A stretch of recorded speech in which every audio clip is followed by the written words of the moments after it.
Technology of video editing ആണ്. അപ്പോൾ video editing technology എന്ന് പറഞ്ഞാൽ എന്താണ്? വിഷ്വൽ കണ്ടന്റ് നമുക്ക് എഡിറ്റ് ചെയ്തിട്ട് അത് പ്രസന്റ് ചെയ്യാൻ വേണ്ടിയിട്ടുള്ള ഒരു മാർഗമാണ് വീഡിയോ എഡിറ്റിംഗ്. നമുക്ക് കോംപ്ലക്സ് സോഫ്റ്റ്വെയർ പ്രോഗ്രാം നമുക്ക് വീഡിയോ എഡിറ്റിംഗ് ടെക്നോളജീസിലുണ്ട്. എന്തൊക്കെയാണ്? FCP, പ്രീമിയർ അങ്ങനെയുള്ള സോഫ്റ്റ്വെയർസ് നമുക്ക് ഇൻഡിവിജ്വൽസിന് ഓരോരുത്തർക്കും നമുക്ക് കട്ട് ചെയ്തിട്ട് നമുക്ക് എന്താ ട്രിം ചെയ്യാം, സ്പെഷ്യൽ എഫക്ട്സ് ആഡ് ചെയ്യാം, മ്യൂസിക് ആഡ് ചെയ്യാം, ട്രാൻസിഷൻസ് ആഡ് ചെയ്യാം.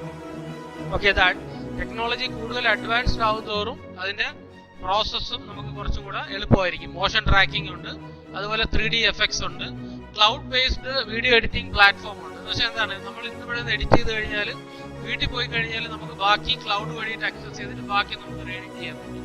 ഇപ്പൊ ക്ലൗഡ് എന്ന് പറയും അതിന്. അപ്പോൾ അതേപോലെ പിന്നെന്താണ്, വീഡിയോസിന്റെ വേരിയൻസ് ഫോംസ് ഉണ്ട്, സോഷ്യൽ മീഡിയ പ്ലാറ്റ്ഫോംസ്, അതുപോലെ തന്നെ പല പല കാര്യങ്ങളുണ്ട്. നെറ്റ്ഫ്ലിക്സ് അങ്ങനെയുള്ള കാര്യങ്ങൾ വെച്ച് നമുക്ക് കൂടുതൽ ഓഡിയൻസിന് നമുക്കിത് എത്തിക്കാൻ വേണ്ടിയിട്ട് എഡിറ്റിംഗ് വളരെ അത്യാവശ്യമായിട്ടുള്ള കാര്യമാണ്.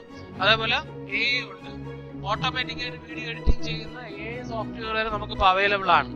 പക്ഷെ അത് എത്രത്തോളം സക്സസ്ഫുൾ ആണെന്നുള്ള കാര്യം നമുക്ക് അറിഞ്ഞുകൂടാ. എന്തായാലും നമുക്ക് ടെക്നോളജി എത്രത്തോളം അഡ്വാൻസ്ഡ് ആണ്, അതേപോലെ അതിന്റെ എക്സ്പീരിയൻസ്, പ്രൊഫഷണൽ ആണ് നമ്മൾ സാധാരണ എഡിറ്റേഴ്സ് ആണ് സാധാരണ യൂസ് ചെയ്യുന്നത്.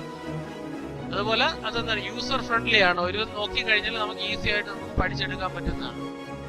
ഓക്കെ, അതുപോലെ പ്രൊഫഷണൽ യൂസിനും നമുക്ക് അല്ലാതെ ഷോർട്സും അങ്ങനെയുള്ള കാര്യങ്ങളും എല്ലാം ചെയ്യുന്നത് നമുക്ക് വീഡിയോ എഡിറ്റിംഗ് നമുക്ക് യൂസ് ചെയ്യാൻ പറ്റും.